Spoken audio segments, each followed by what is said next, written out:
आज मालती बहुत खुश थी और हो भी क्यों ना। उसका लाडला बेटा राधे जो घर आ रहा था हॉस्टल से, उसने रमेश को 3 घंटे पहले ही भेज दिया था सुल्तानपुर स्टेशन पर राधे को लाने के लिए। सुल्तानपुर से राधे का गांव किशनपुर यही कोई 15 किलोमीटर पड़ता है।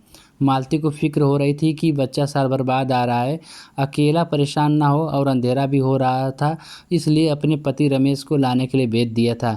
रमेश भी बेटे से मिलने के लिए आतुर हो रहा था। सो न जाने क्या क्या सोचता हुआ कब सुल्तानपुर पहुंच गया पता ही नहीं चला। स्टेशन पर पता चला कि ट्रेन आधे घंटे से लेट आ रही है। रमेश बेटे की उधर बुन में खोया हुआ था कि अचानक किसी ने कंधे पर हाथ रखकर पूछा, अरे रमेश बापू आप यहाँ। रमेश ने पलट कर देखा तो कासिम मातो खड़ा था वहाँ। दोनों एक ही गांव के रहने वाले थे। बातों बातों में पता चला कि उनके कोई रिश्तेदार भी आ रहे हैं उसी ट्रेन से। इतने में ट्रेन आ गई और दोनों अपनों को साथ लेकर चल दिए घर की ओर। रास्ते में रमेश राधे से पढ़ाई के बारे में पूछ रहा था और रास्ते में आने वाली गाड़ियों के बारे में भी बातें कर रहा था। घर पहुंचे तो मालती दरवाजे पर खड़ी थी। राधे ने माँ को प्रणाम किया और अंदर चला गया कपड़ा बदलने के लिए। इतने में मालती ने आवाज़ लगा दी कि खाना हो गया, आओ खा लो। पिता पुत्र ने साथ में खाना खाया और कुछ औपचारिक बातें करने के बाद सोने के लिए चले गए। राधे को गाँव में आए हुए 3 दिन हो चुके थे, लेकिन वो बाहर मिलने की बजाय अपने ही फ़ोन पर लगा रहता था पूरे दिन। मालती को यह बड़ा ही अजीब लगा।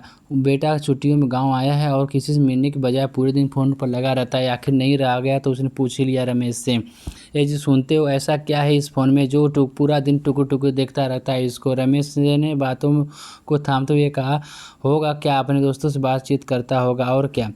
राधे ने कुछ महीने पहले ही फ़ोन पर नया अकाउंट खोला था, फेसबुक पर नया अकाउंट खोला था और वहीं लगा रहता था सारा दिन। इसी दौरान नैना नाम की किसी लड़की से उसकी दोस्ती भी हो गई थी।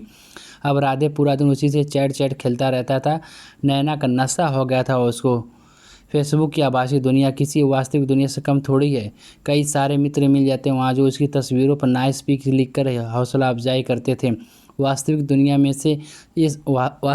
में ये सब कहाँ। यहाँ तो जो भी मिलता है बस यही पूछता है कि पढ़ाई कैसी चल रही है, कितने दिन आए हो गए, क्या आगे क्या होगा, क्या सोचा है, वगैरह वगैरह। लेकिन आभासी दुनिया में इससे अलग दुनिया होती है। वहाँ उसकी तस्वीरों की तारीफ होती है, उसकी बातों की तारीफ होती है और कोई उसकी पढ़ाई के बारे में भी नहीं पूछता। मालती राधे के इस व्यवहार से काफ़ी परेशान हो गई थी, लेकिन क्या करती, नए ज़माने के बच्चे किसी की सुनते भी कहाँ हैं।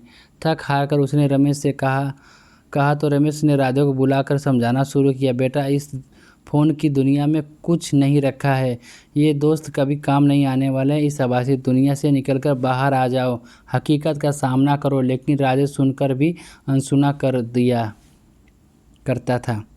एक दिन नैना ने राधे से मिलने के लिए बुलाया और सुल्तानपुर का कोई पता दिया। राधे भी रमेश की मोटरसाइकिल से रवाना हो गया नैना से मिलने के लिए। मन में कई तरह के अरमान पाले, आज उसकी कई हसरतें पूरी होने वाली थी। सुल्तानपुर पहुंच राधे ने नैना को कॉल किया तो उसने होटल रॉयल पैलेस के पास बुलाया। वहां पहुंच राधे ने देखा तो एक 18 साल की नवयुवती वहां खड़ी दिखाई दी। रमेश मन ही मन में फूले नहीं समा रहा था। अरे यह नैना है। देखते ही लपक पड़ा नैना की ओर। नैना उसे वहां से साथ लेकर किसी सुरक्षित स्थान पर लेकर चली गई। राधे जितने अरमानों के साथ चला था वो अरमान उस पर कितने भारी पड़ने वाले शायद उसे भी नहीं पता था। वो एक हनी ट्रैप की जाल में फंसने वाला था। भविष्य में अनजान राधे नैना के पीछे पीछे आखिर एक सुन मकान में पहुंच गया और उन लोगों के हाथे चढ़ गया। उसे पता भी नहीं चला कि कब उसका वीडियो बन गया और नैना के साथ अचानक किसी की आहट सुन राधे बाहर निकला तो 5-7 आदमी खड़े थे। राधे ने भागने की कोशिश की लेकिन पकड़ा गया। उसके बाप रमेश को फ़ोन करके बुला लिया गया। राधे मार खाकर मुंह लटकाए बैठा था और रमेश सिर झुकाए। सुल्तान और उसके गैंग के लोग 10 लाख रुपए की मांग कर रहे थे वीडियो डिलीट करने और राधे को छोड़ने के लिए। आखिरकार बात 7 लाख पे तय हुई। रमेश ने अपने कई वर्षों की जमा पूंजी उनके हवाले की और बेटे को लेकर घर वापस रवाना हो गया। अब राधे को समझ में आ रहा था कि नैना उससे ऑनलाइन प्यार जता रही थी, दरअसल उसके पिता के पैसों के लिए बिछाया गया जाल था। अब वो समझ पा रहा था कि उसने अपनी निजी जानकारियां फेसबुक पर शेयर की थी वो अब कितनी भारी पड़ी। पिता की सारी ज़िंदगी कमाई एक ही झटके में ख़त्म, इज्जत गई। सो अलग से रमेश भी चुपचाप गाड़ी लेकर घर पहुंच गया और बेटे के साथ मालती भी बहुत घबराई हुई सी बैठी घर पर इंतजार करती। घर पर आते ही राधे राधे कमरे में हो गया। राधे कमरों में